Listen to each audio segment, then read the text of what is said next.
What is going on, everybody? Jamie Shaw here on the Absolute Basketball Experience. And on today's Coach's Corner, we went with JD Byers at VCU. He goes over some offensive concepts, some reads out of the screen and roll, some reads out of transition, and just kind of what VCU does on offense during these concepts throughout the course.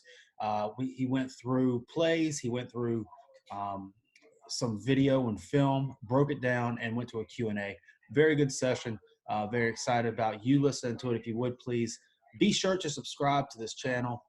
And if you, if you enjoyed the video, be sure to share it across your platforms to your friends and colleagues, and go ahead and like the video. But without further ado, here is JD Byers, coaching session 3 on the Absolute Basketball Experience Coach's Corner. Thank you guys very much.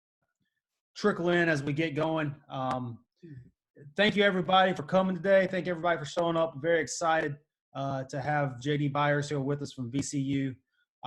Before we get going on that, for those of y'all who may not know, my name is Jamie Shaw. I am with a company called the Absolute Basketball Experience. We do these coaches seminars every week. Next week, we'll be 3 week because of the demand for it, I guess. On Tuesday, we will have Houston assistant coach Kellen Sampson. Wednesday will be Ole Miss assistant coach Ronnie, and Thursday will be North Carolina Central assistant coach Brian Graves. So keep on the lookout for those. I'll be sending out emails and my Twitter for the registrations and stuff. So keep coming back for that. Also, Absolute Basketball Experience on YouTube. These are being recorded. They'll be put on the YouTube this weekend. We want to drive a whole bunch of conversation here. How this is going to work. JD is going to take 3 different offensive concepts. He's going to use transition. He's going to, after each presentation, he's going to open up the floor to questions and answers. So after each stop, it'll come and let y'all ask questions. We want a ton of interaction, so please ask as many questions as you want, and let's get this thing really going. But without further ado, today's guest is VCU assistant coach JD Byers. JD, his resume, a little bit about him in case you don't know, graduated summa cum laude from Lebanon Valley, also played there.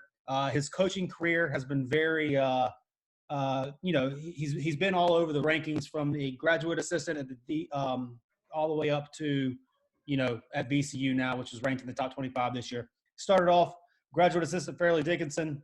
He went to be an assistant at his alma mater, Lebanon Valley, on the 3 years at Randolph-Macon, then 1 year at St. Francis, 3 years at Radford, 3 years at Rice, and they got the job here at VCU, where last year they finished 18-13, had wins over nationally ranked LSU at the time, spending time in the top 25 and all that kind of stuff.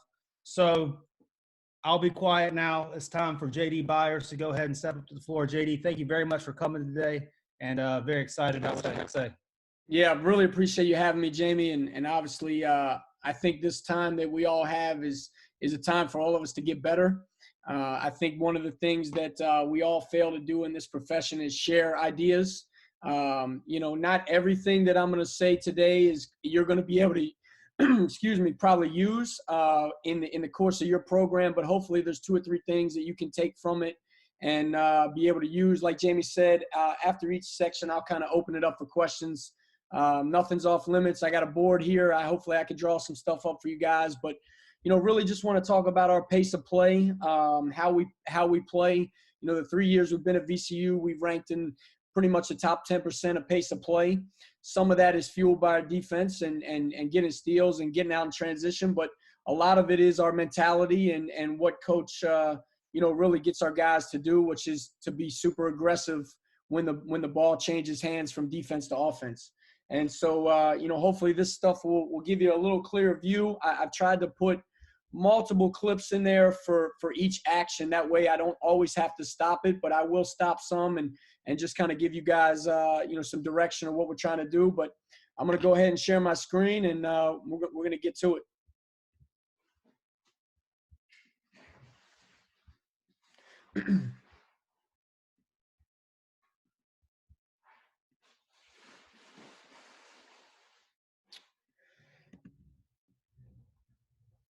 All right, so first thing we're going to talk about is just our transition.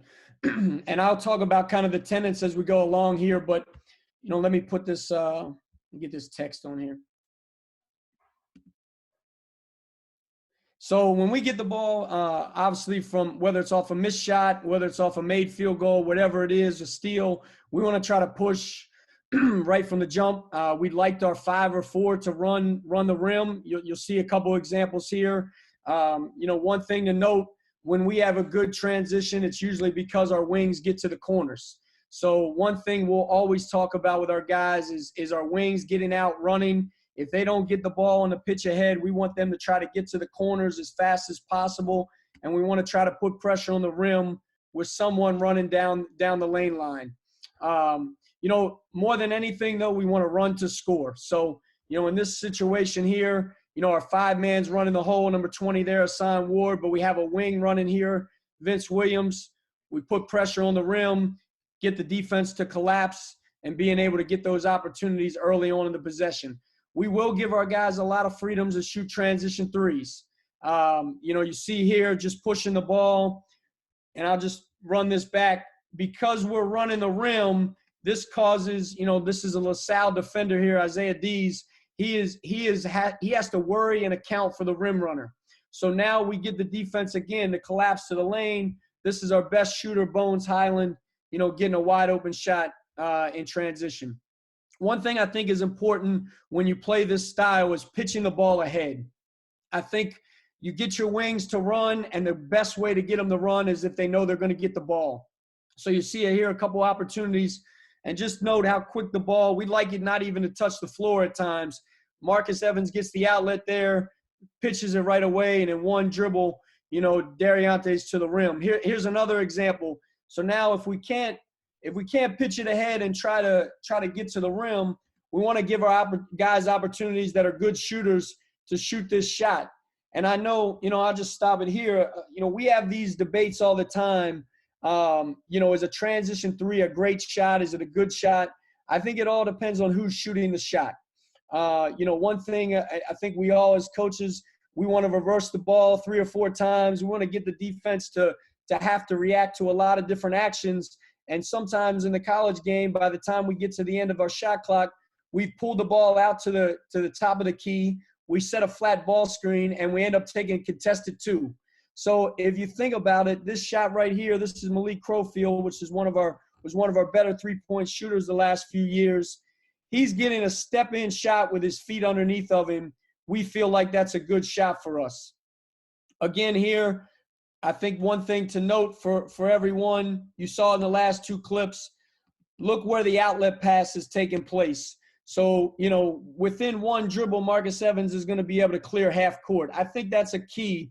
I think when your point guard is constantly running back to the ball, catching the ball below the free throw line, I think it's very difficult to play fast. And, one of the keys is your point guard catching a deep outlet, catching it on the move, and trying to look up the court right away. So here it's a little bit more delayed, but because Marcus is pushing the ball, Isaac gets his feet set in the corner and gets a wide open 3. And then Dariante, who was one of the guys that we gave a lot of freedom, there's him getting a transition 3 as well. So, as you guys can notice so far, quick outlets, looking to pitch the ball ahead as soon as possible. As we all say, the pass travels a lot faster than what the dribble will. So if we can't pitch it ahead, we can't attack, and we can't get this 3-point shot off right here, we like to flow into what we call a 2 clear ball screen. So just to kind of give context to it, 2 clear meaning there's nobody over here in the corner. There's just a 2-man game, and we'll have spacing with 3 guys on the other side. Right now, our point guard who pitches it ahead, Marcus is looking to cut out, to get opposite of the ball, and now we're going to let these 2 guys work. You'll see a couple of examples of this. Again, this is after a made shot. Ball's outletted deep up the court, quick into transition. Really good opportunity when your center, your 5-man or your 4-man, they can't beat their defender down the court. So he's running the rim. He sees that he's clearly not going to get a rim run because the defender is already back and waiting for him. So great time to go into a quick ball screen. You'll see here, great angle by Marcus. He clips the guy. and we'll talk about ball screens more, later in the presentation. But this is a great angle on the ball screen. The first and foremost thing about a ball screen is take your man out of the play. And Dariante and Marcus here, this is great execution. Bones, our point guard, you see he passed it and he cuts the whole way through to the opposite corner. His man is the one that's going to hold on the rim to help on the roll. So now we've created a quick closeout. We have Vince Williams here as our trailer, number 10. He is going to have some weak side action. He's trying to take his defender out of the play. He's trying to make him worry about this away screen right here. We call it a Michigan screen. And now we put all this pressure on the rim. Bones gets a closeout, gets to the rim uncontested. Here's one more example of it. Isaac running the floor.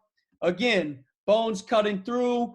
Dariante filling to the top. So Dariante, number 0, filling to the top. So we're taking the defense. We're occupying him on the weak side. You see Vince Williams, who's in the backside corner, his man is standing right now, head on the rim. He's ready to take our big man's roll away, all right? So what Vince does, which is really important, is Vince now comes and sets a kill screen or a flare screen on the other side. This gives our guys multiple options. So if Isaac can't score this ball, he can't hit the roller, he now has an option on the opposite side. I think especially for guys that can't stretch the floor, and Vince didn't shoot the ball, particularly well this year. If you can have them be screeners and cutters during ball screen action, that can really, really help because obviously Vince's man is completely committed to helping on the ball screen. So right now they pretty much have 3 guys, maybe even 3.5, that are fully committed to trying to stop our two-man action. So this is good. Probably could have got a higher quality shot there, but we get a paint touch. I always say when you run good offense and you get paint touches, you usually get an opportunity to get offensive rebounds, and that's what happened there. The other thing about our transition, we're going to allow 1 through 4 to push the ball. So this is Vince Williams getting it, pushing it. He was playing the 4 for us at the time. This is Mikael Sims. He was our 4-man. I think that, there are times where having multiple guys that can push the ball just can really cause a lot of confusion in transition. Again, this is a wing here pushing the ball for a drive and kick 3. If we're going to push the ball, we want our guys to try to get a piece of the paint. Once they get a piece of the paint, as you can see, this is against LSU. We have 2 guys running the wing. We have Santos that ran head on the rim trying to post his man. And now because we were able to get to the A10, we were able to get a piece of the paint, we get a wide open 3. Again, this shot doesn't go in, but I don't know that in the course of offense that you'll always get a better shot or a better look than what you got right there. And we'll take that shot, pretty much all day long. One of the things that this is Bones Highland, one of our freshmen right now, he does is he really shoots the pull-up 3 well. Again, this is not for everyone, but as we're putting pressure on the defense here, we got two wings running. We have Hassan Ward, number 20, running the rim. Anytime you get a chance to see this defender get his heels inside the 3-point line, we're going to give Bones and Marcus Evans, we're going to give them that opportunity to pull that 3. So, again, I think a lot of this, as you guys look to incorporate it into what you do, it's according to personnel. I don't think it's different than anything else we do. You're going to give certain guys a greener light than you're going to give others. And we're going to give Bones and some of our guys, as Coach would call it, the neon green light to be super aggressive. Now, I think this can help some teams that don't have a traditional 4-man. And we are a team that we don't always play with a traditional 4. We'll play with a more small ball 4. Sometimes just running to spots and spacing can be very difficult to guard. So right here, we still have our 2 guys running the wing. But if you're playing a non-traditional 4 that's basically a 3-man, I think giving him the option to not run the rim and just space the floor, it can cause the defense a lot of issues. So in this case, we're going to set what's called a spread drag. So anytime I say spread ball screen, that means there's no one else in the paint. That means when the 5-man or the 4-man comes out to set the ball screen, the lane is completely empty. So we want to create great spacing here. We got 2 guys that are honoring the corners. I would like to say that Mikkel here, number 1, would space out a little bit, but we are putting pressure right now on who is going to help on this role. So just to an example here, Kellen Grady here from Davidson is guarding number 23 for us, Isaac Van. He is worried about us pushing the ball up, pitching it to IV, and letting him kind of go to work. So he is now hugging his man.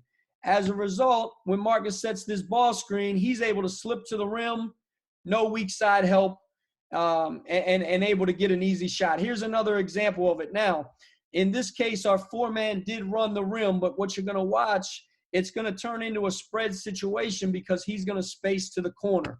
So as we come off the ball screen, we space, we're filling behind. Marcus's job as the ball screen, as the ball screener, is to roll as hard as he possibly can to the front of the rim.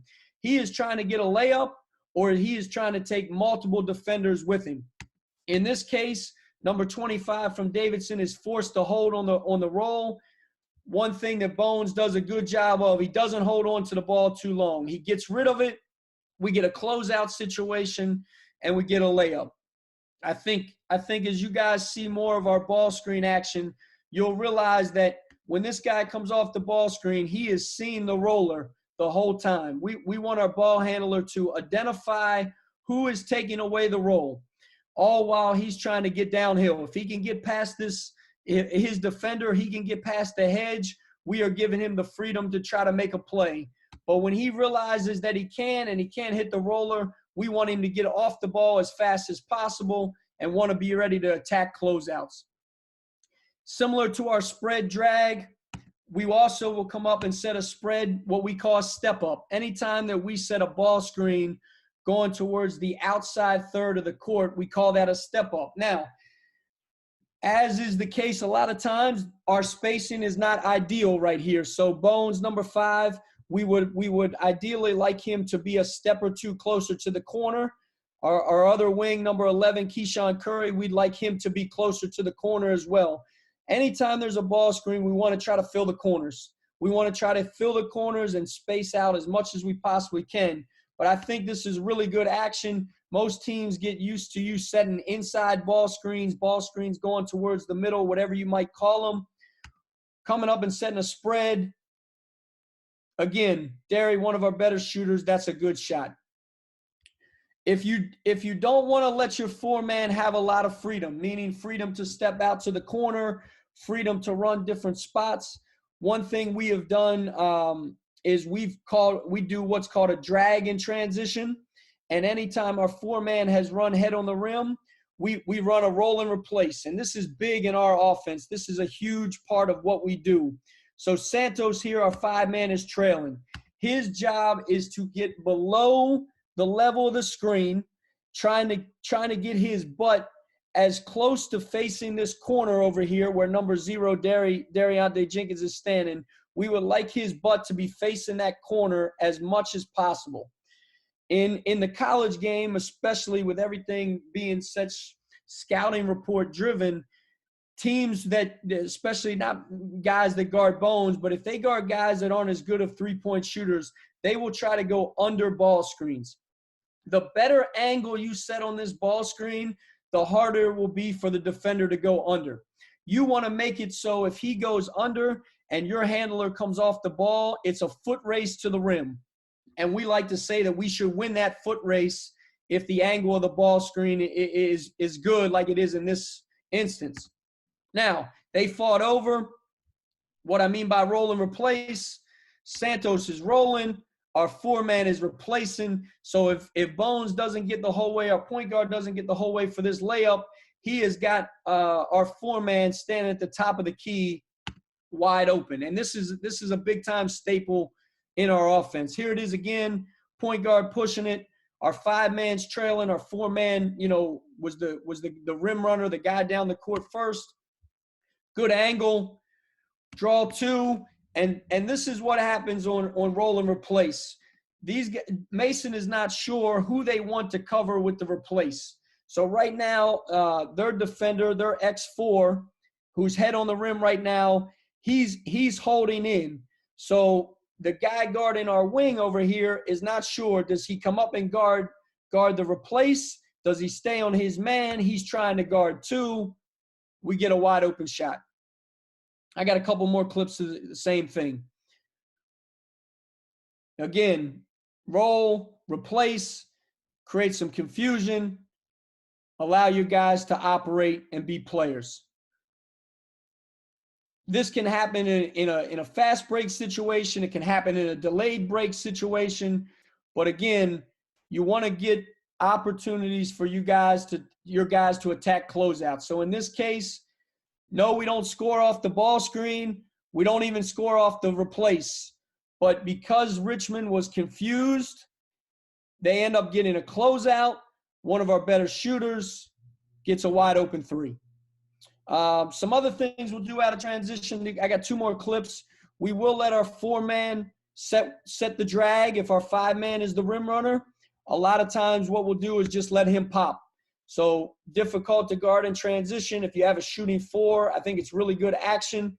The other thing we'll do is what we call a double drag, which you'll see right here. So we got the 5 and the 4 both setting the ball screen. I think you can be strategic with this. I think sometimes when you're playing teams that will switch, you can put your 4-man as the first screener in this double drag. Now when they switch, they still have to navigate the second screen. But right here against Richmond, Bones gets outside the hedge, throwback. Our 4-man attacks the closeout. Even though we don't score, we end up getting a putback layup. So now I put these things together. I tried to talk about them as we went through, but just some key points to our transition game. Fast and deep outlets. You guys saw that. We really noted that when we've had success pushing the ball, it's because we've gotten fast and clean outlets and they've been up the floor. So I think that's very important. I think there's different ways you can do that. Some have the point guard get out to the, a certain side every time. Some have point guards, what we call banana cut. They try to banana cut towards the middle and catch it on the run. I think you can do it a lot of different ways, but, the main thing is you're not outletting the ball backwards. You're not outletting the ball laterally. You're outletting the ball up the court. I think the other key thing that if you want to be a running team is you have to have 5 sprinters that are running to score. When we've struggled in transition, it's because we haven't had all 5 guys committed to running, and that's difficult. I'll be honest with you, not everybody wants to press for 40 minutes like we do, get in the passing lane and deny.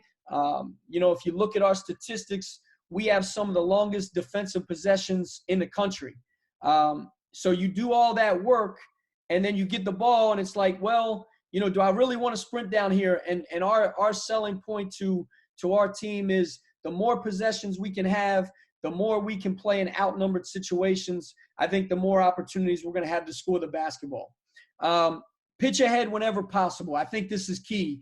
I will say this.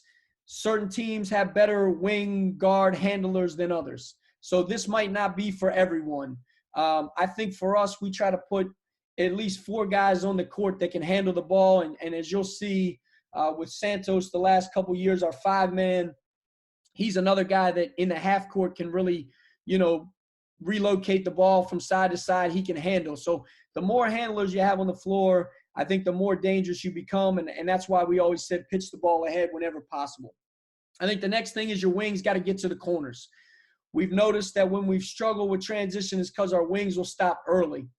You want to give your ball handler the maximum amount of room to get in the paint.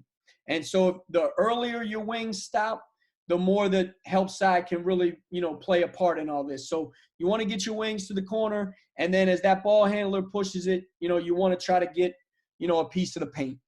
So, that's kind of the basic premise of our transition. I'd love to take some questions. If you guys want to, unmute yourself, if you want to send it to Jamie, either way, but fire in your questions so I can I can try to help even a little bit more. Don't be shy. Hey, Coach. Sean Bear here. You were talking about the angle of that drain with the butt to the corner. Yes. That's like a teaching point for you guys. You emphasize that. Yes, for sure. On your wing ball screen, is the angle the same, or is there same concept basically?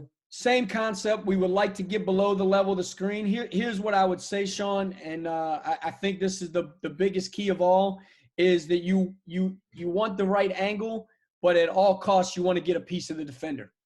So, whatever you can kind of do, if you can't get the right angle, but you can get a piece of the defender, I think you've done your job.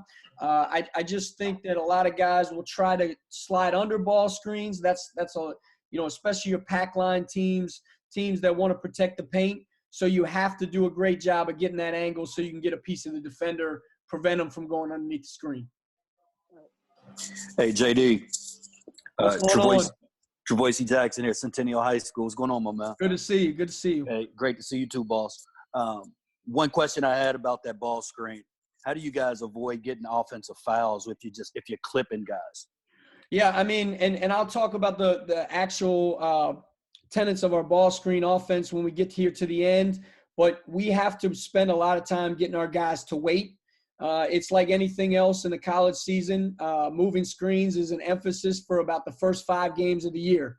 And then as it goes along, it seems to, that they don't call it as much. It's natural. So, we do talk to our handler about waiting. The other thing I think your big can really do is, instead of coming to a jump stop to set the screen, we talk about chopping your feet into the screen, almost like a closeout.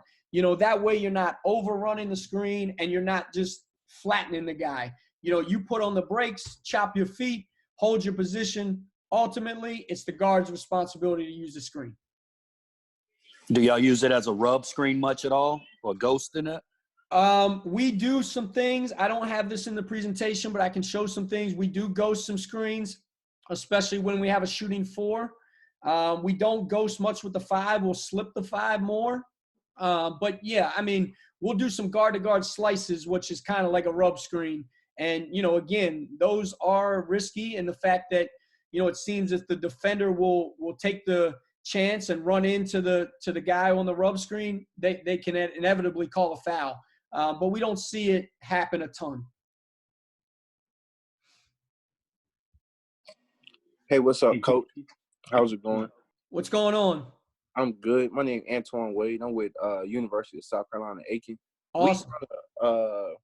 We run a number system also, with the 4 being able to push the ball and the guards getting to the corners. And I was going to ask you, you said that with your guard that's a shooter that has the green light, once the defender feet go under the 3-point line, he has the green light to shoot. Is there any other tips, like just running the transition? Is there any other tips for your guards as shooters? Yeah, I mean, obviously I said that about the guy that's pushing. If Bones is pushing the ball, or point guard's pushing the ball, and his heels are inside the 3, time and score can certainly dictate it if it's late in the game. But for the most part, we're going to let him shoot that. I think the key is you got to work on it. So if you're going to shoot pitch-ahead threes, you got to spend time on it. And that's individual workouts. That's the stuff you do in your practices. That's shooting it when the guys are tired, not just, when they're fresh. I think it's like anything else. Is it a good shot? Well, a lot of that comes down to their balance. That comes down to they catch the ball clean. Those are the things that I think really go into it. But, if our better shooters can get their feet set and they get a clean catch and it's an open 3, again, I think it's a weapon if you have guys that can make that shot. And I think it's also creates harder closeouts because teams are today, you know how it is. They want to take away 3s. I mean, Don't make 3s, you probably can't beat us kind of thing. That's kind of a lot of teams' approach. So I think you create a harder closeout, and now, we want guys to go ahead and eat the paint and try to get a piece of the paint if they get a hard closeout. Thank you, Coach. I appreciate that. Hey, JD. B. Graves. What's up, Coach? I had a question for you. Yes, sir. What dictates whether your guy sets the screen facing the sideline or a step-up screen? Is there anything that differentiates the type of screen they set? Yeah, so I will say this. We did not do as good a job. We call it an early drag when they run and kind of touch the paint and step up like Santos did, and he could have set that screen on either side, B. Okay. We call that an early drag. And the rule always for us is if you can't get the rim run and that guy's just waiting down there, there's no sense of just going down there unless you're going to go bury the guy and try to seal. Right. And we play different types of bigs. Not all of our bigs are going to go down there and just seal for an early post. So he really has the decision when he hits the paint and pops back up, he could set it on either side. Okay. That is more, I think, of you work on it, you see it happen in practice, you get a feel for who you're playing with. Right. I don't know that we don't tell them they have to set it on a certain side. We really give them the freedom to figure that out. Again, I think it's just from repetition and happen over and over again in the course of practice. Right. Okay. Thank you. Yep. Mm-hmm. Hey, JD. Stephen Lewis at St. Chris, man, in Richmond. Hope you're doing well. What's going on? Hey, man, thank you guys. Thank you for doing this. Really appreciate it. I'm really interested in the deeper outlet, but being in high school, I'm concerned about my guys throwing it away, trying to get it to the guard. How do you think I can teach that, and do you recommend more of the banana outlet maybe for the high school guys? Yeah. Again, like I say with anything else, it's all personnel driven, and it also depends on what you're trying to do. I think with us playing fast, we're willing to every once in a while have an outlet that doesn't go perfect. I think that's the risk you have to take. I think if you're playing safe, then you might as well just go back to the guy, take it out of his hands, and walk the ball up the floor. We work on it though in everything we do. So if our bigs are doing their post moves or their face-up moves and they score, we do a drill where they have to, after the ball goes through, they have to get it, put it back in a second time. We call it two-touch. And then they got to take it out as fast as they can. Or coach might say after the first one goes through, just grab it and outlet it. And we will have our, whether it's a manager or a coach, or if we have our guards in the drill, we'll have them give different outlet looks. We'll have them get their butt to the sideline and be ready. We'll have them banana cut. Again, I think if you're going to try to play fast, you got to be willing to do different things, because there will be some teams that will try to jam our point guard. They will say, forget getting back, forget trying to take away the rim runner or whatever. They're gonna say, take the outlet away. Well, then our point guard or whoever it is, they have to be willing to move. So it's just not something, I think, coach, that you can say every time it'll look the same. I like the banana cut a lot. I like getting out to the sideline and banana cut, because as I make that cut, I can see up the floor and I can see who's in front of me. And I can see if somebody's trying to jump in front of me. I might have to catch and pivot, catch and come to a jump stop and pivot. That's okay. I think sometimes guys will leak up the sideline when we say deep outlet, and their back will be to the direction we're going. Well, that's recipe for disaster. So I think that the more you can get your guys turning up the floor, the more you can get their shoulders turning to the rim as they catch it, I think it's more effective. Thank you, Coach.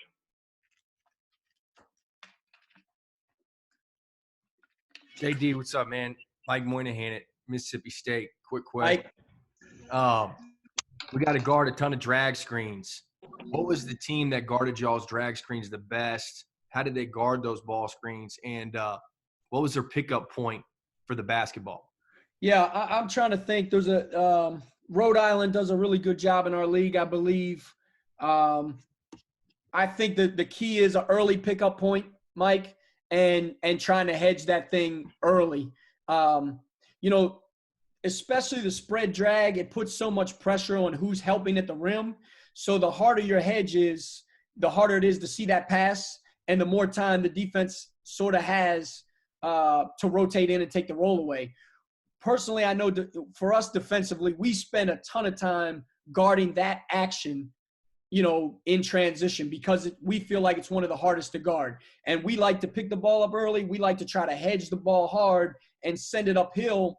And I really think that's the best thing you can do, but it's extremely difficult to do if you're pushing the ball. If you're not just beating the ball up the court, you're also pitching it ahead. I think it becomes really hard to gear up on that action. I think the slower you push it, the more dribbles you have, the more you have to wait for the screen. I think the easier it is to guard. So, again, point guard, push it as fast as he can, see if he can pitch it ahead. If not, we should be running into that drag to a speed that really puts the defense in a tough spot of whether they can really hedge. When it turns into a flat level and you're going downhill, the ball handler's going downhill, we feel like we're going to get something good. Yeah. Appreciate it, man. Yep. Hey, JD. Coach. Yo, what's up, buddy? So just so everyone knows, Coach Marion, this was my first. This is the guy that gave me my first shot. So this is 15 years now. I see you, JD. Hey, I got a question. Do you have particular guys take the ball to bounds, or is it based on personnel? Like you have a 5-man take it out all the time, or you have like, all right, I'm gonna have a guy who can shoot it. He's gonna be the guy setting screen or rolling or whatever. Yeah, great question. So I didn't put it in here because we're actually debating what we're going to do. Right now, our 4s and 5s, whoever's closest to the ball takes it out. Okay. And it kind of works with the fact that we really had a rim runner and a trailer. It works well. I think that if you're a team that wants to give a little bit more freedom and let your 4s run a little bit more all over the place, I think it could be anyone could take it out. And I don't think it would be bad. And there are some teams that we've looked at that it doesn't matter. The closest guy that gets the ball, that could be the point guard. He's trying to outlet it to someone and go. We have not done that, and I don't know that we will. But right now, we want our 4s and 5s to damn near fight over who gets the ball and get it out as fast as they can. Great job, Coach. Thanks. Appreciate you. Good deal. Let's go ahead and jump on to the next section. Okay. And gear up some questions for the next time. Awesome. Let me share the screen back to you guys.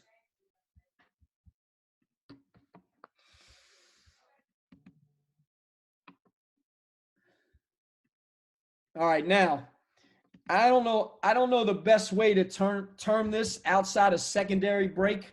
I don't love the term, but I think this will give you some ideas of what we do when we try to push it and we can't necessarily pitch it ahead for a 3, pitch it ahead to attack, hit the rim runner.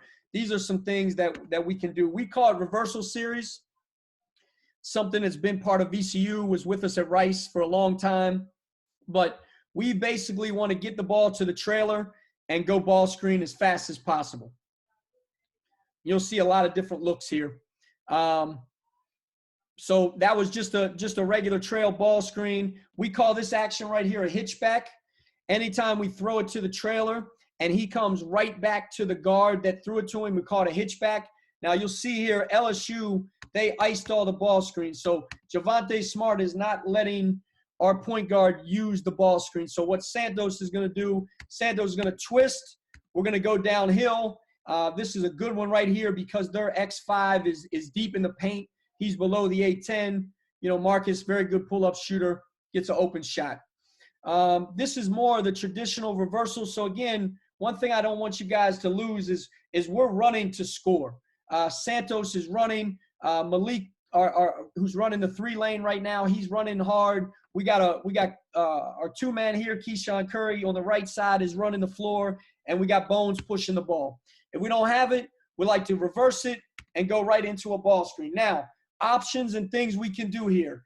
Our 5-man ran the rim. He can weak side duck in, or he can lift out to the opposite slot. Okay, so if you guys, a lot of people are running this now, ball screen continuity. It's sort of a ball screen continuity look, but it's putting a lot of pressure on the defense right now because how fast this happens. So I'm going to let this clip play. Couldn't pitch it ahead, reverse it, ball screen, get 2 on the ball, pick and pop 3. You see as Santos was lifting out, first of all, look who's guarding our 5-man. This is probably, I would say in LaSalle's lineup right here, this is probably their 2. All right.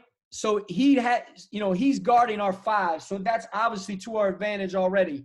He's not used to being down here. He's not used to guarding a big in the post. So now you can see he is so worried about Santos that he doesn't really know what's going on over here on the wing. As Santos lifts out, he's not sure whether to go with Santos. He's pointing to Santos for somebody to take him, and we get a wide open three. It helps when your four men can make shots. Here it is again. All right, we didn't push it quite as fast. I'll just tell you guys, and just so you know, I hope it never looks like this next year. We don't want this, but we're going to reverse it through our trail. We're going to wing, pick, and pop. Now, we would like our five-man, if he's going to duck in, not to be ball side. Especially when you have a bigger four-man that you give the option to roll or pop. Santos being on the ball side right here kind of takes that away. But do a good job using the screen. We work on this throwback pass all the time. Again, wide open look for three. Here was against Davidson. Now, I know we asked about the drag. I think B. Graves asked about the early drag. So Santos realized here as the five that his man was down the court. He's looking to set a screen. Bones chooses not to use it. Here's the one thing I would say that is the negative of running a predetermined secondary break is you see where our wings are stopping. To me, this is the worst thing that can happen when they start, they begin stopping at foul line extended. We want them still to honor the corners. We want them to get as close to the corner as possible, and then what we call is a pop-up. We want them to pop up from the wing, up to the wing, and catch it here.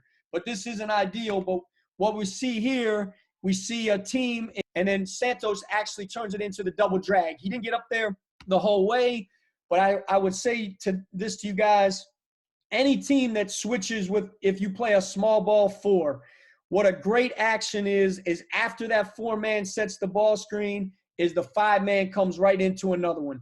I think it's tricky to guard. I think, sometimes teams get used to the switch and they just kind of relax. They're back in the lane. IV was not a great three-point shooter. He's a much better driver, so they're not really worried about him shooting a three. So Santos getting a second screen here is really good. One thing to note also, and I don't want to keep stopping it, but this backside, weak side action is very important. So when our point guard passes it, he cuts away. You can see that Davidson right now, they have two guys on this ball screen that are outside the paint. That's really hard for them to help on any roll, and it's really hard for them if Santos were to lift the whole way out to the slot and we were to throw back to Mikkel to shoot a three, there's no one that could rotate to him. So I think that's really important, weak side action on ball screens, and I'll talk more about it as I go along. Okay, on this one right here, our four-man ran the hole, our five-man trailed. So I talked about if our five-man ran the hole, he could weak side duck in, or he could lift up out to the opposite X. Our four-man has a little bit different option. He could lift to the X just like the five, or what he could do what we call a rob. It's a replace out back. So as the five-man sets the ball screen and rolls, and Dayton is switching the ball screen. As he rolls, we replace with the four. It's another form of roll and replace. We've had a lot of success with this. It's a good way to get your four-man out of the hole. Here's another look at it. Santos goes dribble handoff. Richmond tries to hedge. They hold in on the roll. Wide open three.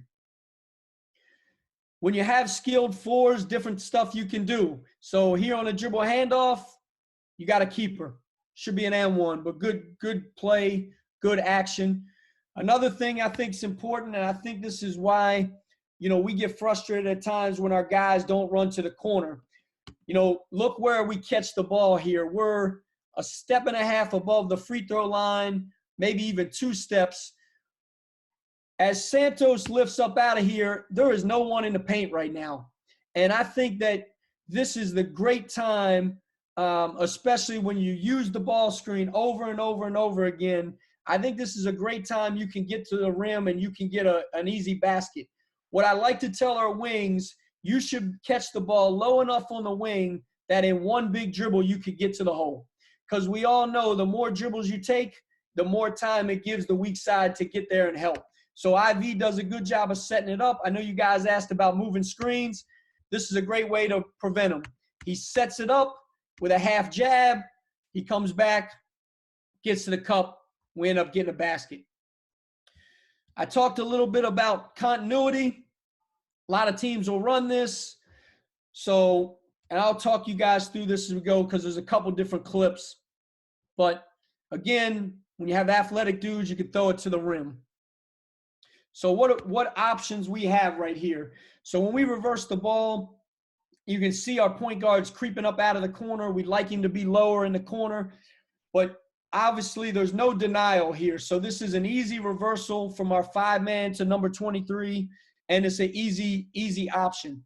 If teams are denying this, what can you do? Well, you can back cut this guy. We call that a tiger cut. So IV 23 would cut back door as hard as he can, looking for the ball. He can cut the whole way through, or he can essentially do what the 4-man did. He can replace out the back. He can come right back out this side and look for a 3. The other thing we'll do is we'll let him actually go screen for our point guard's man. I think this is great action. We call it a Wolverine. So anytime we set up a screen from the slot to the corner, so I'm going to draw this. Hopefully you guys can still see my screen. So anytime, hopefully everybody can see that. Every time we set this action right there, we call that a Michigan screen, okay? Anytime we do that into a dribble handoff, a DHO, we call that a Wolverine. So Michigan Wolverines, just so I'm clear. Coach Rhodes is sort of creative. So, you know, this is good action. Again, look where the weak side help is. The weak side, as we exchange on the backside, the weak side is out of the lane. We get a layup. Pitch it ahead. Couldn't get anything. We can still flow right into it. 4-man ball screen, throw ahead. You see the Wolverine. See what it does. It creates a lot of confusion. Teams don't know whether to switch this. You know, they end up both running to the ball. Dariante could slip for a layup. And so everyone sees the dunk, but again, look at the backside movement. So our 4-man is standing in the backside corner. His man is starting to help in, looking to help on the roll.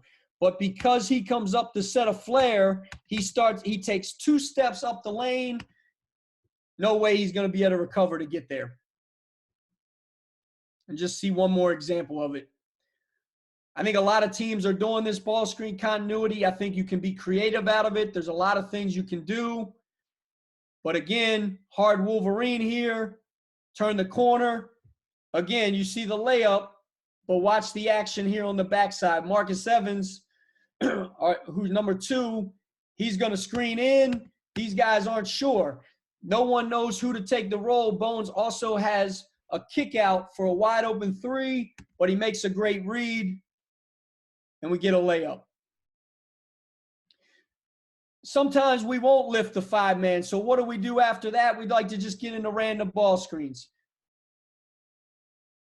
If you have a really good post player, I think this is really good action. We call this a shake. So anytime we come off a ball screen, and as we talked about it before, this is not a too clear. There's another guy over here in the corner. So you're going to see weak side action. You're going to see a shake. So as number 2, Marcus Evans, as his man helps on the roll, he's going to lift. And now you throw back and you duck it in. Really good for bigs. George Mason was doubling. We got to cut to the rim, and we got to foul. So, you know, our keys for our secondary is we want to flow quickly into our reversal series. We don't want to walk the ball up the court. We want it to be fast. We want to try to push the ball up, advance it up the court, and flow right into it.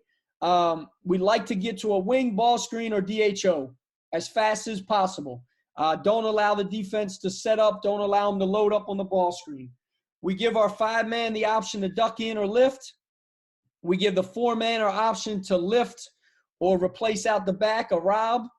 And then, you know, the key to me is after that action is over, that we keep playing and we keep moving. So, Jamie, I'm not running out of time already, am I?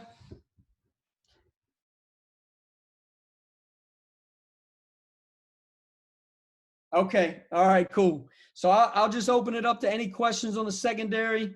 You know, just any questions you have, anything that I can kind of expand upon.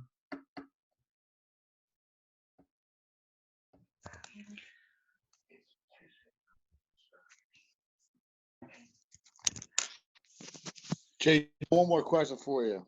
Yep. You guys do any like chart paint touches, or do you have like a certain number of times you have to touch the paint? Even in your secondary break, you have to like, all right, we got to touch the paint at least once before we go, or you just let it go? Yeah, I mean, the most ideal thing is we'd like to play off of a paint touch. It's a little tricky because you're going to allow guys to shoot some transition threes. Yeah. But I think that we have put a number. I think it's 44 paint touches a game. But I think realistically, the games that we play the best offensively were 50 and above. So we had an issue this year when we would go through some scoring droughts. It was because we went 4 or 5 straight possessions without a paint touch. And I think with the way the game is being played, it's the most important thing. It's why we don't talk about as much actions as we talk about trying to get downhill and try to get a piece of the paint. I think coach will kind of be a little harder on the guys this year that we call it logging the game, when we've gone a bunch of possessions and we haven't touched the paint, or 2 possessions that we're just going to make it an emphasis, whether it's a call or whatever it may be, that we're not shooting until we get a piece of the paint. But I like to think that the group will be a little bit more aggressive driving the ball, and that will take care of itself. But I would say, to answer your question simplistically, yes, we'd like at least 1 paint touch. Anytime we get 1 paint touch, we've been about 1.2 points per possession. Anytime we've gotten 2 or more, it's been 1.5 or higher. And anytime it's no paint touches, we've been somewhere between 0.6 and 0.8. So the numbers don't lie. With the way the game is played, the 3-point line being expanded, at our level, the paint touch battle is really a key to winning and losing. I get you. That LSU VCU game reminds me a lot of FDU Wilkes, man. Perfect. Exactly the same. Exactly the same. Anyone else on the secondary? I know it's a little there's a little more components to it, so you have some questions, go ahead. Hey, Coach. I'm Coach Vaughn with Virginia Havoc AAU, 6th grade. So just 2 things here. So to follow up what he said with the paint touches, I know you said the getting those wing guys to the corners is a big point of emphasis. Do you chart at all the wing guys not getting to the corner? And also, what drills do you guys have that are effective with teaching that? Yeah, so I don't know that we've charted it as much as what we've just clipped it on film and continually show it. And I think the one thing, Coach, is positive reinforcement that when they do it right and the results are good, even if the shot doesn't go in, but you get a great look at the basket, I think you have to reward them by showing them and really making a big deal about it. We do a lot of our secondary break, what we call 3-quarter court. So we'll have the guy with the ball, the point guard, we'll have a trailer. They're back at the opposite foul line. And then we'll have, 2 guards, 1 on each wing at half court. And we'll have whoever the rim runner is just on the other side of the jump circle. And we'll put the defense. Everyone has to be touching half court, and they have to at least be touching the circle. And we'll really emphasize in that drill that our wings got to sprint as fast as possible, because they could get the ball in the pitch ahead. And if they don't, they got to go touch the corner before they can pop up. Disappointing that I couldn't show you guys this, but when we've had guys that have run the corner in practice and have popped up hard, the one thing we've got on the dribble handoff is we've gotten back doors. And I think it's really hard to guard in transition when those guys pop up really hard and teams are trying to deny your reversals. I think you can get backdoor opportunities. So to me, that's the main way we work on it. But I'm certainly sitting here trying to figure out other ways, because that was an issue that we had at times. And you really have it when the wings run 3 or 4 times and they haven't got the ball. I mean, let's just be honest. Like, everyone is a creature of habit, and they're like, if I ain't getting it, why am I running? So you got to just constantly talk about it and constantly try to teach it. Thanks, Coach. No problem. JD. Brian What's Dill, going man, on? good to see you. When I was looking over the Rob action, so when you hit the 4 in the Rob action, how often do you guys really look in for the duck in from the 5? A lot, actually. And especially the better your shooting 4 is, the better that action is going to work. But we would like to ideally throw that ball back to the 4, replacing and try to duck that thing in. You have to find a way to reward your big man. And, the number one thing that defenses, outside of stopping the ball handler from scoring off the ball screen, the next thing they're trying to do is take away the roller, because that's the highest percentage shot you're going to get is when you hit the roller. He's probably shooting, a point blank layup of some sort. So when defenses are trying to take that away, you have to find ways to reward that guy that consistently is sprinting up there and setting the ball screen. And so the way you can do that is what we call a throwback and duck it in. And you have to have a physical post. You have to have a post that is willing to roll the whole way to the rim, even if they don't get the ball, because that's going to allow them, Brian, to get deeper post position. And then they got to be ready for a physical war, because as the defense recovers, they're going to try to hammer down on that guy and get him off his spot. So, Santos that we had the last 3 years, Justin Tillman when we had him, with a better ball screen they set, the harder they rolled, and the more we threw it back, the more they got it. And if you think about when the guy gets off the ball on the ball screen, everyone is taught to expand. You're taught to contract when the ball screen takes place. We tell our defensive guys, take one huge step closer towards the ball when the ball screen takes place. Well, everyone is then going to expand once the ball comes out of there. So it's a great time to throw it back, throw it in, takes away double teams. It gives your post player a reward for continually setting ball screens. I think it's a really good action. Thank you. Yep. Coach, do you guys do anything in practice on teaching that second side action or the weak side action during the ball screen? Yeah, we'll do 4-on-4 where we'll set a single side ball screen and have those guys do the action. I will say, Sean, that if there's a risk reward to it. The easiest thing to do is exchange.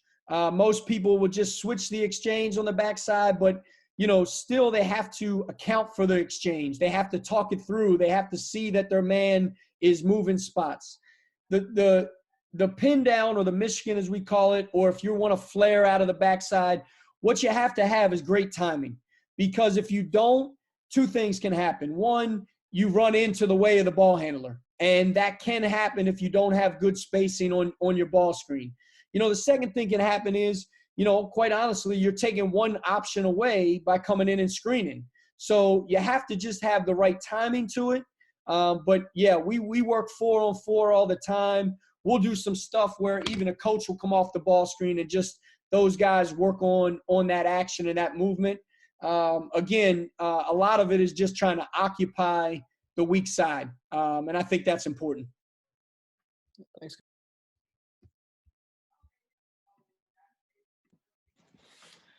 JD, what's up, man?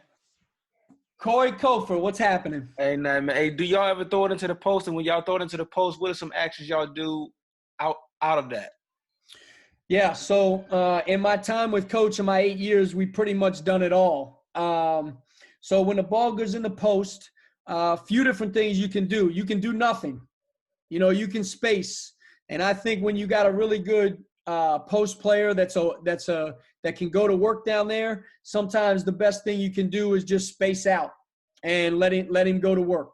What we've done the most of is we've allowed our 4-man, wherever he is on the court, we allow him to dive to the backside. Wouldn't say that we get that pass a lot.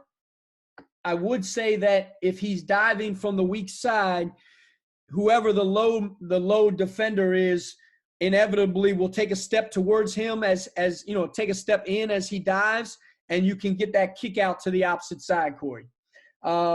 We've allowed the passer, the guy that makes the entry pass, we've allowed him to cut either baseline or over the elbow. We've done that. And then, when we were at Rice, we did a lot of the splits. So we would throw it in, we would screen for whoever the guy was at the top, and we would pretty much give those guys freedom to play. And either guy could slip it or backdoor. They could use it and come off. But again, I think, what are you trying to get out of it? I do know that there's a trend in our game that basically teams are running offense out of the post, meaning they're throwing it to the post player, not for him to score, but to collapse the defense and run actions. I absolutely love it. I think if you have a good passer, a willing passer, it's really difficult to guard. If you look at the Warriors, when they had KD, they did it by throwing him the ball at the elbow, and they basically ran their bunch action, their stagger out of that. And it was so hard to guard because, the ball was inside the paint, so you had to account for that. And now you got all this action going on. So I think there's a lot of stuff you could do. I just think it depends on what you're trying to accomplish. Are you just trying to let your 5-man go get a bucket? Then let him go do it. Try to stay out of his way. If you're trying to create some movement and some offense out of it, then I think there's some cutting and some screening that you can do that can be very effective.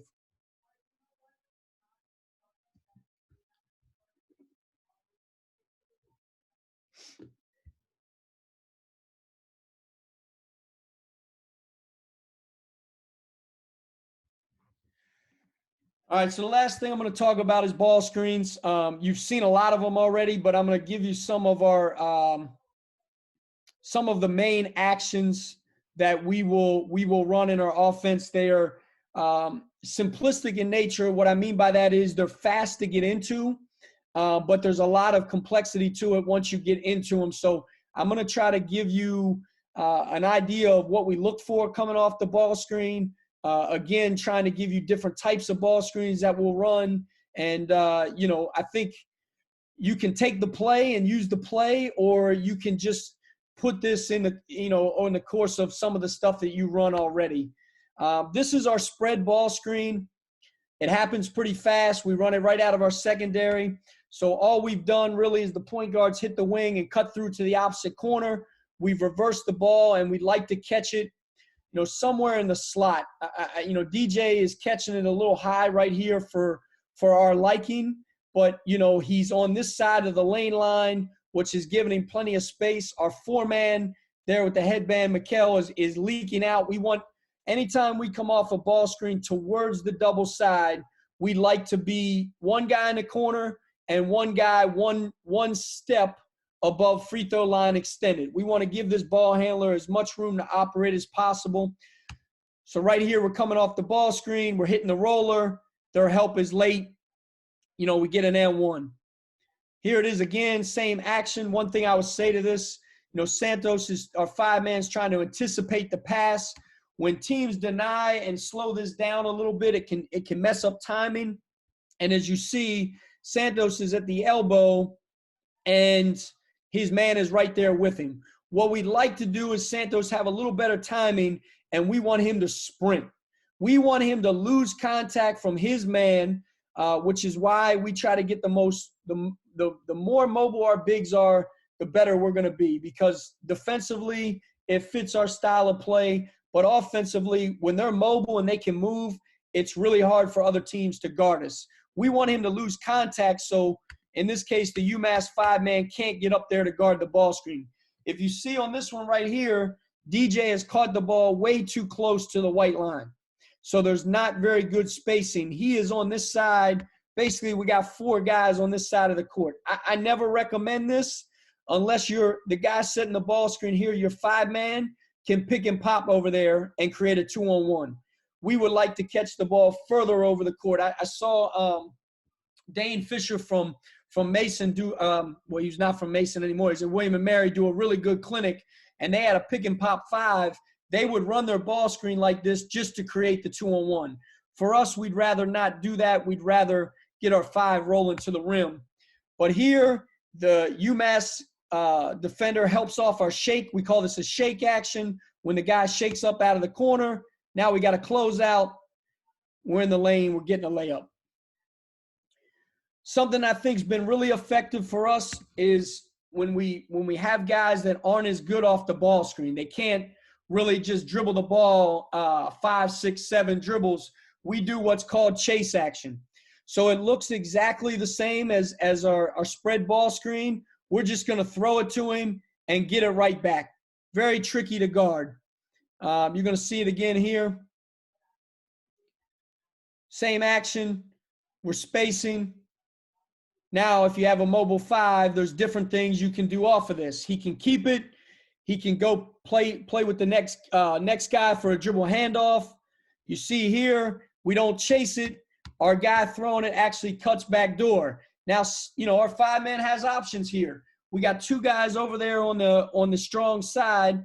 We can do a lot of things here. We can go hit and screen, just like we would in our reversal series. We can dribble at the first guy, get him to go back door. We might get a back door option. We could even go into our Wolverine action right here. But again, when you got a mobile post, a lot of different things you could do. You see here as we set the ball screen, we've now changed the help. So before, I'm going to freeze it right here, Isaac Van 23 would have flowed to the corner, and Vince, our 4-man, would have got, foul line extended. What we're going to do is we're going to do a runner action. So we're going to run our guard through and now change the help. So now who's guarding the ball screen has changed. I think that the read here should have been a throwback. As you guys see who's holding on the roll. The guy that went through, his man is holding. I think a throwback to a 2-on-1 would have been a better read here. But this isn't terrible because George Mason's 4-man is completely committed to the ball. Could have been a shot. Again, we keep the ball hot. We move it, reverse it, try to get a paint touch, end up getting a foul. Roll and replace with the 4. All right. So this is our hook series. This has been a Florida, VCU, Shaka Smart, Billy Donovan, Mike Rhodes staple for a long time. So we're going to do some false action to get basically the same action you guys saw in our transition with the drag, roll, and replace. We got a guard screening down for our big. Again, just the whole idea of creating separation to try to, make the hedge late or the level late. We got a 5-man setting the ball screen, 5 rolling, 4 replacing. You can see 4's man holds in the paint. This is a great read by our point guard. We get a 3. Again, Corey, you asked about throwing the ball in the post. I mean, it doesn't get much better than that. I think that's a great look. I think that could be an easy play, but Mikal was a good shooter, knocked it down. Here it is again. Bones comes off the ball screen, attacks the level, throws it ahead. Again, second paint touches. They're key. They're great numbers, for points per possession. Now, we've changed it a little bit here, and instead of our 4-man replacing, we've put a guard down there. You guys realize that your guards probably are very rarely in this position, so they don't know how to defend this. So now as a sign, our 5-man sets the ball screen and rolls, you can see the guy guard Malik replacing, he gave no help on the roll. He just said, I'm taking away the 3. I'm going to deny this guy. We get a lob dunk. Here it is again against Davidson. Guard replacing, come off the ball screen. Good read to the backside. So now Davidson decided they were going to help in off the backside corner. The key to this, your ball handler can't get too wide. And when we have issues with our ball screens in the slot area, which is where these are all being set, this is the slot. Our ball handler gets way too far over to the sideline. Sometimes it can be difficult for us to make that read. If a team ices, we'll twist it. So you saw this earlier against LSU. It's the same set that we just saw. All we did was twist the ball screen. All right, now we're going downhill against the big. Our 4-man reads it and gets out, and we draw a foul. Good action. You can run this same thing for your guards and your wings. So now we just started with a pin down. We'll set a back screen, which again is the same thing as a pin down. It's causing the defense's X5 to have to hold in at the rim. When we've been really good at this action, we've got this lob. And you'd be surprised, guys, even unathletic point guards can get this layup right here because the X5 is so much in a hurry to get up here and defend this ball screen. Deuce does a good job of using the ball screen. No one knows who to help on the roll. We get a layup. Here it is again. Good job setting the ball screen up. Comes off of it. Get the roll again. Really good pass. A lot of drilling goes to this. A lot of working on the reads. But you can see right here, causes some confusion.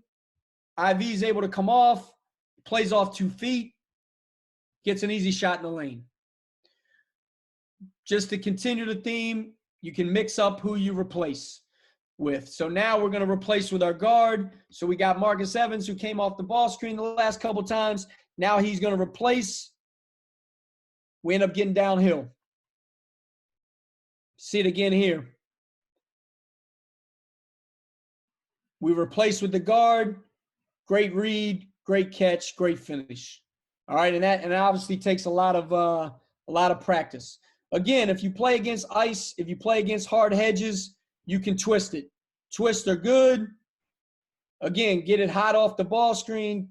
All this did, guys, was create a 2-on-1, put Rhode Island in a bad situation. Our best shooter gets a wide open 3. The ball screen created that. Couple more concepts, and then we'll kind of wrap it up with some questions. We call this picker action. Anytime that we play a lot of teams that switch, we like this action right here. So we got a guard-to-guard handoff into a ball screen. Now, Dayton, one of the reasons why we like to do this against Dayton is they like to ice the ball screen. So it's good against ice as well. Hard to ice versus, when you do dribble handoffs, you really put the defense at a disadvantage. Here it is again. Get outside the hedge, get downhill, 1 paint touch, 2 paint touches. We didn't score, but we created an offensive rebound opportunity. Another one of our ball screen concepts. I know Coach Jackson asked about ghosting. Here's an example of a ghost. We look like we're going to set the ball screen. He just slips out. They do a good job of guarding it. We keep playing. Very hard to guard right here. When we reverse the ball, we slice, which creates confusion, right into a ball screen. They weren't sure how to guard it. Again, an open 3, an open look, gets an offensive rebound, still able to get a 3. And then for us, anything in the way we play, random ball screens are good. So we came off a ball screen here. Our handoff to a ball screen, picker action. We threw back. We couldn't attack. We keep the ball moving. We get another ball screen. Again, watch what the weak side action does to these guys. Watch how they get seduced to the weak side action. No one helps. We get a lob dunk. We'll also do random chases in our action. So randomly, guys will flash. Our 5-man will flash up, catch it. Really hard to guard. Good finish. And then the last concept I'm going to leave you guys with is what a lot of teams are doing now, a stack or Spain action. You got right here, we got our 4 and our 5 in the action, using the screen, getting downhill. Here it is again. This time we put our 5-man at the top of the stack. Weak side read, downhill, and finish. So, just to kind of give you, the overview of our ball screens, I already said this, wait for the screen. Number 2 is use the screen, take your defender out of the play. I think that's huge. There's no sense of setting the ball screen if you're not going to take that guy out and put another defender on the ball. We want to make sure we attack the hedge or the level and get downhill. If our ball handler gets downhill, it puts a lot of pressure on the defense. We already talked about the weak side action, the kind of options we have. I talked about reading the rotation. And then ultimately, when that defense starts to collapse, get the ball hot, get it reversed, and try to attack the closeouts. So that's our ball screens. Questions?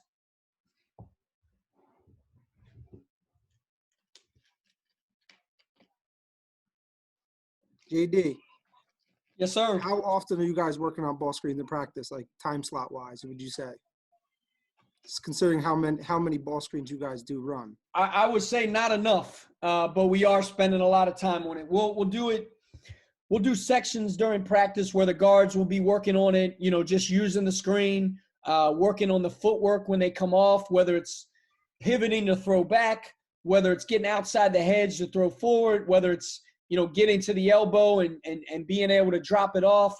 We'll work on that, just with the guards. We'll work on the big angles, setting the screen, rolling hard, help side defense, rotating to them. So we'll do sections there. Then we'll bring them together. We might do 4-on-4 where we work on the weak side action or we work on just setting the ball screen. I would say it's multiple breakdowns per practice. And then obviously we're setting so many during the course of play that we'll have times where we'll stop and just talk about the angle. We'll talk about using the screen. We'll talk about the read. So it's a major emphasis in everything we do. I don't know that you can spend enough time on it because when you play teams that really hard hedge, when you play teams that really are aggressive, it puts a lot of pressure on your ball handler. And the quicker he can kind of make his decision, the more effective your ball screen, actions are going to be. Awesome. Thanks. Yep.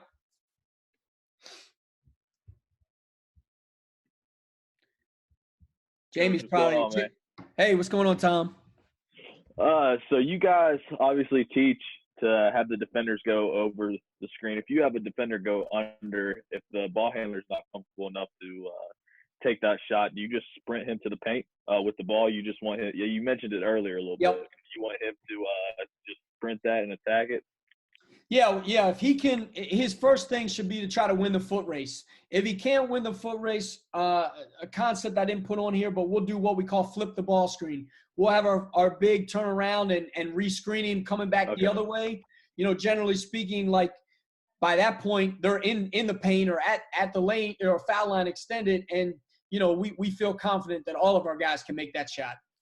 Exactly. What we don't want to do is just come off that first one and they go under and just live by chucking that shot, especially long twos.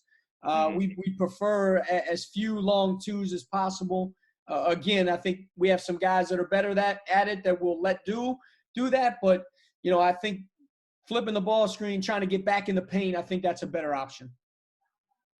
I appreciate it, man. Yep. Hey, Coach. Yes, sir. With everybody, doing a lot of switching now and, positionless basketball, what do y'all do in cases of people switching, 1 through 5? Yep. The basic ones is we'll slip or we'll slice or ghost, however you want to call it. We'll do those actions for sure. Something that we worked on, but we haven't put it as much into play. Some people are calling it Velcro or ricochet. We'll come off, get the switch, throw it ahead, and then throw it right back to that guy and try to get him, on a running start. Right. Teams are doing that. We don't see a lot of 1 through 5. Dayton was the one team. They would try to ice, and then when you started to get downhill against the ice, they would just veer off and switch. And it was very difficult, and they became very good at it. That's why we had to switch up our plan of attack against them a little bit. But, I think the worst thing you can do is come off, get the switch, back it up, hold it in college basketball and let everybody collapse. I think if you can come off, pull back real quick and attack that guy and get a piece of the paint, I think you did your job. So I'm kind of saying what your boss would tell you, go get good players. Right. That makes it easier. Right.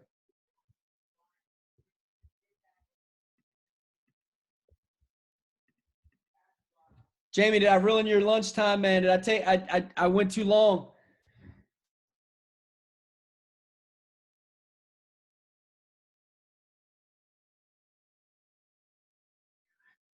Yeah, I mean, I'll sit here and answer questions all day long, Jamie. I'm also willing to share my numbers, share my email. I think the one thing I tried to give is as many looks as I could, because I just feel like we've done a lot in the time I've been with Coach. We've changed a lot. We've we've evolved, we've come back to certain things. I just think a lot of this is personnel driven, and I think that we all would we have an opportunity as a college program to pick our roster.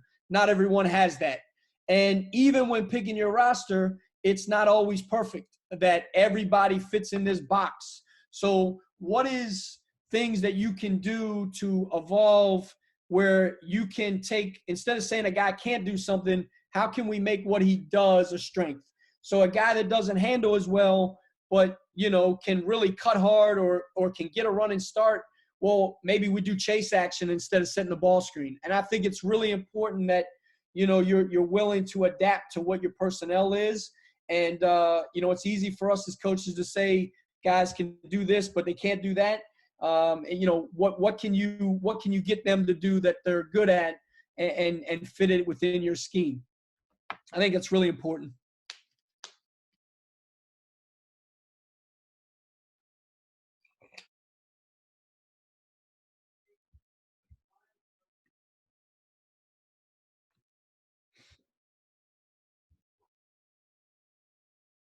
Yeah, I'll give you all, I don't know, should I put it in the chat? I'll put it in the chat also before we finish, but my email is just my name, JD Byers, Byers at vcu.edu. JD Byers at vcu.edu. So feel free to send me an email, or if you want to reach out to me, just let me know who you are. My cell number is 410-259-1747. And I'll put that in the chat right now.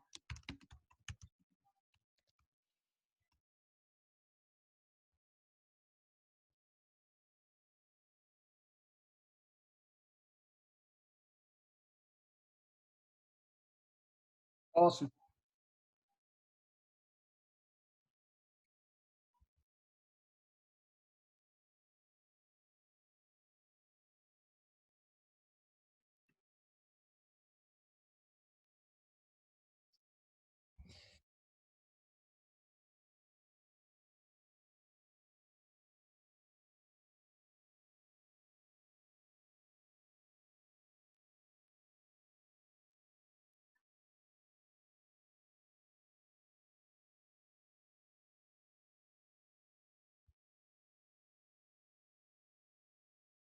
Just ask Kellen if he can stay out of North Carolina recruiting. That's it. That'll help me out a lot. No, I really appreciate you. And, listen, everybody, I encourage us to keep talking, keep bouncing ideas, keep learning, keep growing. It's something that I'm trying to do every day. I for sure do not have all the answers. I'm willing to learn from anyone and everyone. So I love talking hoops. Let's keep doing it during this time, and everybody stay safe and healthy.